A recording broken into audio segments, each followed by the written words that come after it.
চট্টগ্রাম বিশ্ববিদ্যালয় প্রতি বছরের ন্যায় এবারও সুন্দরভাবে আয়োজন করেছে সরস্বতী পূজার। বিশ্ববিদ্যালয়ের কেন্দ্রীয় মন্দির ও অন্যান্য অনুষদে সনাতন ধর্মের সবাই মেতে উঠেছে বিদ্যা ও সঙ্গীতের দেবী সরস্বতীর আরাধনায়। পুজোকে কেন্দ্র করে শিক্ষক শিক্ষার্থীরা মিলেছে একই সুতোয়। পুজোয় উপস্থিত থাকা অতিথিদের মধ্যে প্রধান অতিথি চট্টগ্রাম বিশ্ববিদ্যালয়ের মাননীয় উপাচার্য প্রফেসর ডক্টর ইয়াহিয়া আক্তার বলেন, ধর্মচর্চা মানুষকে নৈতিকতাবোধ সম্পন্ন আদর্শ মানুষ হিসেবে গড়ে উঠতে সহায়তা করে। তিনি আরও বলেন, জ্ঞান চর্চা একটি অত্যন্ত পবিত্র কাজ। পৃথিবীর সকল শিক্ষা প্রতিষ্ঠানে জ্ঞান চর্চার উর্বর ক্ষেত্র। জ্ঞান চর্চার পাশাপাশি ধর্মচর্চা আদর্শ মানুষ হিসেবে গড়ে উঠতে সহায়তা করে। ছবিতে দিনব্যাপী কর্মসূচির মধ্যে ছিল বাণী অর্চনা, পুষ্পাঞ্জলি, প্রসাদ বিতরণ, আলোচনা সভা, ভজন কীর্তন, ঢাকবাদ্য, ধুমচি নৃত্য, সন্ধ্যা আরতি ও সাংস্কৃতিক অনুষ্ঠান। আলোচনা সভায় বিশেষ অতিথি ছিলেন একাডেমিক ছবি উপ-উপাচার্য প্রফেসর ডক্টর মোহাম্মদ শামীম উদ্দিন খান ও প্রশাসনিক উপ-উপাচার্য প্রফেসর ডক্টর মোহাম্মদ কামাল উদ্দিন। সনাতন ধর্ম পরিষদ ছবির সভাপতি প্রফেসর ডক্টর তাপসী ঘোষ রায়ের সভাপতিত্বে ও সংগঠনের সাধারণ সম্পাদক প্রফেসর ডক্টর সজীব কুমার ঘোষের সঞ্চালনায় অনুষ্ঠানে বিশেষ অতিথির বক্তব্য রাখেন বিজিসি ট্রাস্ট বিশ্ববিদ্যালয়ের সাবেক উপাচার্য প্রফেসর ডক্টর সরোজকান্তি সিংহ হাজারী এবং প্রধান ধর্মীয় আলোচক হিসেবে বক্তব্য রাখেন রামকৃষ্ণ মিশন সেবাশ্রম চট্টগ্রামের অধ্যক্ষ স্বামী শক্তিনাথানন্দ মহারাজ। এতে সম্মানিত আলোচক হিসেবে বক্তব্য রাখেন ছবি কেন্দ্রীয় মন্দির পরিচালনা কমিটির আহ্বায়ক প্রফেসর ডক্টর অঞ্জন কুমার চৌধুরী এবং স্বাগত বক্তব্য রাখেন বাণী অর্চনা 2025-এর আহ্বায়ক প্রফেসর ডক্টর উদিতি দাস। এছাড়াও অনুষ্ঠানে শুভেচ্ছা বক্তব্য রাখেন অনুষ্ঠান উদযাপন কমিটির সদস্য সচিব অসীম কুমার দাস ও শিক্ষার্থী সমন্বয়ক প্রবীণ সেন। অনুষ্ঠানে পবিত্র গীতা পাঠ করেন বাদল কৃষ্ণ চৌধুরী। চট্টগ্রাম বিশ্ববিদ্যালয়ের সমাজ বিজ্ঞান অনুষদ, ব্যবসা প্রশাসন, আইটি বিভাগ, নাট্যকলা বিভাগ, সাংস্কৃতিক বিভাগ, সায়েন্স ফ্যাকাল্টিতে নানা আয়োজনে সুরেশ্বরীর পূজা করা হয়। শ্রী পঞ্চমীর শুভেচ্ছা। সনাতন ধর্ম পরিষদ চট্টগ্রাম বিশ্ববিদ্যালয় কেন্দ্রীয় মন্দির কর্তৃক আয়োজিত বাণী অর্চনা 2025 খুব সফলভাবে এবং উৎসব মুখর পরিবেশে অনুষ্ঠিত হয়েছে। এতে করে আমরা খুবই আনন্দিত। তাছাড়া আমাদের এই জ্ঞানের দেবীর সারমর্মকতা, সেটা হচ্ছে গিয়ে সমাজ থেকে সকল ধরনের উগ্রতা দূর হয়ে যায় এবং সমাজে জ্ঞানের আলোয় আলোকিত হয়ে একটা শান্তিময় সমাজ প্রত্যাশাই হচ্ছে আমাদের এবারে বাণী অর্চনার আসল উদ্দেশ্য। নমস্কার, আমাদের মন্দিরে আসার জন্য। আসলে আপনারা জানেন, সনাতন ধর্ম পরিষদ 1996 সাল থেকেই চট্টগ্রাম বিশ্ববিদ্যালয়ে পূজা আয়োজন করে আসছে, বাণী অর্চনা আয়োজন করে আসছে। 1996 সালের দিকে হয়তো বা কেন্দ্রীয় মন্দির ছিল না, তাই জারণতলা বুদ্ধিজীবী চত্বরে পূজাগুলো অনুষ্ঠিত হতো। কিন্তু সময়ের ব্যবধানে চট্টগ্রাম বিশ্ববিদ্যালয়ের প্রশাসনের সহযোগিতা এবং সনাতন ধর্ম পরিষদের উদ্যোগে এবং অদুলনিতা ফাউন্ডেশনের আর্থিক সহায়তায় এই কেন্দ্রীয় মন্দির নির্মিত হয়েছে। তখন থেকে চট্টগ্রাম বিশ্ববিদ্যালয়ের এই কেন্দ্রীয় মন্দিরে সনাতন ধর্ম পরিষদ বাণী অর্চনা আয়োজন করে থাকে। আপনারা জানেন, সনাতন ধর্ম পরিষদের আয়োজনে এবার বাণী অর্চনা 2025 কেন্দ্রীয় মন্দির আয়োজিত হওয়ার পাশাপাশি শিক্ষার্থী ও শিক্ষক সহ সকলের সার্বিক সহযোগিতায় ইতিমধ্যেই শুধু বিজ্ঞান অনুষদ ব্যতীত আর বাকি অনুষদগুলো এবং সংস্কৃতি এবং নাট্যকলা বিভাগে এবার সাড়ম্বরে বাণী অর্চনা 2025 অনুষ্ঠিত হচ্ছে, যা সত্যিকার অর্থেই চট্টগ্রাম বিশ্ববিদ্যালয়ের একটি সনাতনকে একটি প্রাণবন্ত করে তোলে, আমাদের জন্য একটা উৎসাহব্যঞ্জক। আর বৈষম্যহীন এই বাংলাদেশে আমরা এতটুকু চাই যে প্রতিটা ধর্মের মানুষ তার নিজ নিজ ধর্ম পালন করতে পারবে। আমরা আশা করি চট্টগ্রাম বিশ্ববিদ্যালয়ের প্রশাসন সহ বর্তমান যে অন্তর্বর্তী সরকার, তারা আমাদেরকে এই ব্যাপারে সহায়তা করবে, আমি এই আশা ব্যক্ত করি। এবং সেই সাথে আরো একটি কথা বলতে চাই, সেটি হচ্ছে এই যে বৈষম্যহীন বাংলাদেশে আপনারা দেখতে পেলেন যে গতকাল আমাদের সনাতন ধর্ম পরিষদ কর্তৃক বাণী অর্চনার যে ব্যানার, এটি প্রচারের জন্য একটি ব্যানার রাখা হয়েছিল, সেই ব্যানার ছিঁড়ে ফেলা হয়েছে।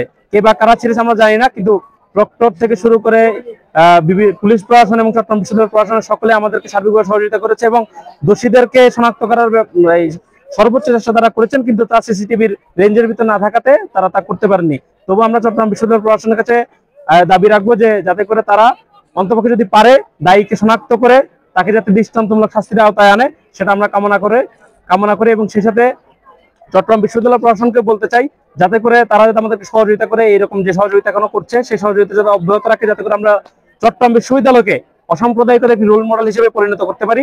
তাই তার সহযোগিতা কামনা করছি। এই বলে আমি আমার বক্তব্য শেষ করছি এবং সেই সাথে চট্টগ্রাম বিশ্ব সনাতন ধর্ম পরিষদ চট্টগ্রাম বিশ্ববিদ্যালয়ের সাধারণ সম্পাদক হিসেবে আমি সকলকে বাণী অর্চনার প্রীতি ও শুভেচ্ছা নিবেদন করছি। প্রণাম। নমস্কার, সবাইকে জানাই বাণী অর্চনার শুভেচ্ছা। আমি হলাম বিবি অনুষদের একজন শিক্ষার্থী। যদিও প্রতি বছর আমাদের কেন্দ্রীয় মন্দির কর্তৃক একটি সরস্বতী পূজার আয়োজন করা হয়, যেটা আমরা পুরো ক্যাম্পাস পুরো ভার্সিটি মিলে করি, কিন্তু এই বছরের মতো প্রথম আমাদের বিবিএ অনুষদ, যেখানে রয়েছে 6টি department: accounting, finance, banking and insurance, human resource management এবং ম্যানেজমেন্ট, এই 6টি ডিপার্টমেন্ট মিলে আয়োজন করেছে সরস্বতী পুজো। এছাড়াও আমাদের আরো 7টি অনুষদের পক্ষ থেকে আয়োজন করা হয়েছে পুজো। সব মিলে আমাদের এইবারের পুজোটিতে সবার উপস্থিতি থাকার জন্য সবাইকে ধন্যবাদ জানাচ্ছি। প্রশাসন অনুষদ চট্টগ্রাম বিশ্ববিদ্যালয় সাধারণ ছাত্র শিক্ষার্থী কর্তৃক আয়োজিত আজকের এই বাণী বন্দনা 2025 উপলক্ষে সবাইকে জানাই শুভেচ্ছা এবং কৃতজ্ঞতা। আমরা প্রতি বছরের ন্যায় এবছরও বাণী অর্চনার আয়োজন করেছি, তবে এবারের আয়োজনটা একটি ব্যতিক্রম, কেননা আমরা এবার প্রতিটা ফ্যাকাল্টিতে আসলে পূজা করার প্রয়াস চালিয়েছি। তারই পরিপ্রেক্ষিতে ব্যবসা প্রশাসন অনুষদ, বিবিএ ফ্যাকাল্টি, আমরা সকল ডিপার্টমেন্টের সনাতনী শিক্ষার্থীরা মিলে আমরা একটা পূজার আয়োজন করেছি, এবং এই পূজা আয়োজনের জন্য আমাদের চট্টগ্রাম বিশ্ববিদ্যালয়ের প্রশাসন, প্রক্টোরিয়াল বডি, নিরাপত্তা দপ্তর এবং সনাতন ধর্ম পরিষদ এবং আমাদের যে বিবিএ ফ্যাকাল্টি মেম্বার আছেন সকলের সহযোগিতায় এবং আমাদের যে স্টুডেন্টরা আছে সকলের প্রাণবন্ত অংশগ্রহণে আমরা এই বাণী বন্দনার আয়োজন করতে পেরেছি। তো আমরা আমাদের এই বাণী বন্দনা আপনাদের সকলকে জানাই আমন্ত্রিত এবং সাদর নিমন্ত্রণ। আমরা সকাল থেকে সাংস্কৃতিক অনুষ্ঠান এবং মাঙ্গলিক কার্যক্রমের মাধ্যমে আসলে আমাদের পূজাটা শুরু করেছি এবং পূজার কার্যক্রমগুলো সম্পন্ন করার চেষ্টা করেছি। দুপুরে আমরা প্রসাদ নিয়েছি এসডিপিতেই। এরপরে আমরা আমাদের সাংস্কৃতিক অনুষ্ঠান চলবে 6টা পর্যন্ত। এরপরে সন্ধ্যা আরতি, ধুনুচি নৃত্য থাকবে। তখন আমাদের সন্ধ্যা আরতির সময় আমরা আমাদের ব্যবসা প্রশাসন অনুষদ পক্ষ থেকে আমরা প্রসাদ বিতরণ করব। এরপর আমরা আগামীকাল নিরঞ্জন করব পতেঙ্গাছি বিচে। সকলকে ধন্যবাদ জানাই এবং পরিশেষে আবারও বলতে চাই, আমরা আপনাদের এই যে সহযোগিতা আমরা কৃতজ্ঞতা বলে প্রকাশ করছি, এবং আমরা প্রতি বছরে যাতে এবারের মতো আমরা পূজা আয়োজন করতে পারি, এই ধারা যাতে অব্যাহত থাকে তার জন্য আমরা প্রয়াস চালাব। ধন্যবাদ সকলকে। নমস্কার, আমি রকিকান্তি দে। আমি চট্টগ্রাম বিশ্ববিদ্যালয়ের সমাজতত্ত্ব বিভাগে মাস্টার্স অধ্যয়নরত আছি।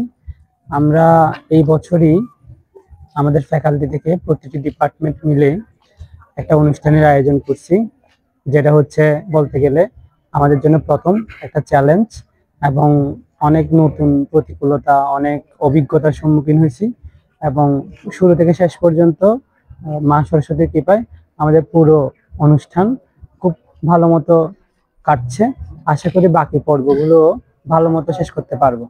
আর আমরা চেষ্টা করতেছি যাতে পুরো পরিবেশটা যেন সুশৃঙ্খল রাখতে পারি, এবং বিশ্ববিদ্যালয়ের প্রশাসন আমাদের অনেকভাবে হেল্প করতেছেন। তারা এসে আমাদের সিকিউরিটি এনশিওর করতেছেন। তারা আমাদের এসে আমাদের যে চারপাশের পরিবেশ এটা নিয়ে আমাদের প্রশংসিত করতেছেন। ওনারা আমাদের সাহায্য সহযোগিতা করে পাশে থাকতেছেন।